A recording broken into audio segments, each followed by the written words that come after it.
మనం చేసింది చిన్న పనైనా మనం అనుకున్న రిజల్ట్ వస్తే అందులో వచ్చే సాటిస్ఫాక్షనే వేరు కదా! ఎప్పటినుండో ఇంట్లోనే సొంతంగా హోమ్‌మేడ్ సోప్ చేద్దామని అనుకుంటున్నా. ఫైనల్ ఇప్పుడు కుదిరింది.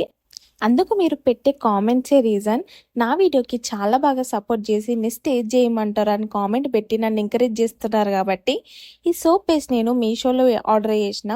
ఈ సోప్ బేస్‌ని పీసెస్‌గా కట్ చేసి డబుల్ బాయిలింగ్ మెథడ్‌లో దీన్ని మెల్ట్ చేయాలి. నెక్స్ట్ మనం రెగ్యులర్‌గా తినే ఫ్రూట్స్‌లో ఆరెంజ్ కూడా ఉంటది కదా!